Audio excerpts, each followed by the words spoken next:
Komposisi, pewarna yang digunakan oleh pembuat kertas dikelompokkan menjadi 5 kategori utama. 2 dari kategori ini sangat penting sehingga memiliki daftar terpisah dalam dokumen ini. Pewarna langsung adalah pewarna kertas yang paling banyak digunakan.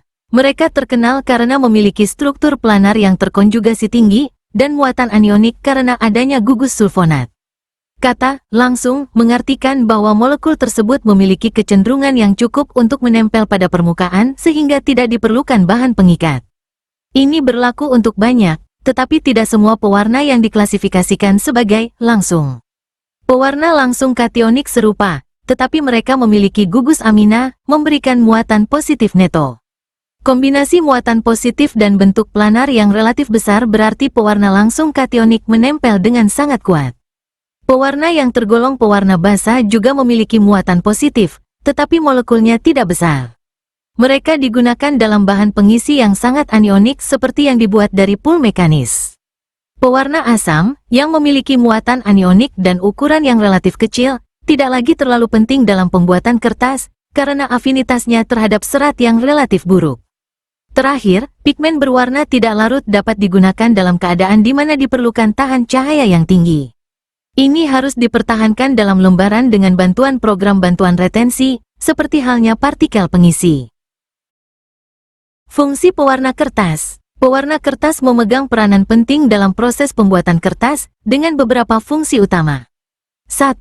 Pewarnaan kertas. Fungsi paling jelas adalah memberi warna pada kertas. Pewarna tersedia dalam berbagai warna, memungkinkan pembuat kertas menghasilkan kertas berwarna untuk berbagai aplikasi, seperti kertas konstruksi, kertas dekorasi, dan kertas tulis berwarna. 2. Pengaturan warna. Dengan menggunakan berbagai jenis dan kombinasi pewarna, pembuat kertas dapat mencapai gradasi warna yang presisi. Hal ini penting untuk menjaga konsistensi warna di seluruh beg kertas dan memenuhi kebutuhan warna tertentu. 3. Pewarnaan putih. Pewarna, terutama yang berada dalam rentang warna violet dan biru, dapat digunakan untuk meningkatkan keputihan kertas. Hal ini sangat penting untuk kertas berkualitas tinggi di mana tampilan putih cerah diinginkan. Berikut adalah penjelasan lebih mendalam tentang bagaimana berbagai jenis pewarna mencapai fungsi-fungsi ini. Pewarna langsung, jenis yang paling umum, menawarkan afinitas yang sangat baik untuk serat kertas karena struktur dan muatannya. Pewarna langsung kationik, mirip dengan pewarna langsung, tetapi dengan daya tarik yang lebih kuat pada serat karena muatan positif dan ukurannya yang besar. Pewarna dasar, sangat cocok untuk digunakan dengan bahan yang sangat anionik seperti pool mekanis, karena muatan positifnya. Pewarna asam, kurang umum dalam pembuatan kertas modern karena daya tariknya yang lebih lemah terhadap serat. Pigmen, partikel berwarna tidak larut yang memberikan ketahanan cahaya yang sangat baik, ideal untuk aplikasi di mana warna perlu tahan pudar. Namun, mereka membutuhkan bahan penahan agar tetap tersuspensi di dalam kertas. Strategi penggunaan pewarna kertas. Langkah 1, pemilihan pewarna yang sesuai. Pemilihan pewarna yang tepat merupakan langkah pertama yang krusial. Proses pemilihan ini melibatkan eliminasi bertahap. Misalkan target kita adalah mencocokkan warna produk hijau yang sudah ada, dan standar warnanya telah disetujui oleh pelanggan. Pencocokan warna sederhana menjadi mudah, jika kita hanya perlu mencocokkan warna di bawah satu kondisi pencahayaan standar.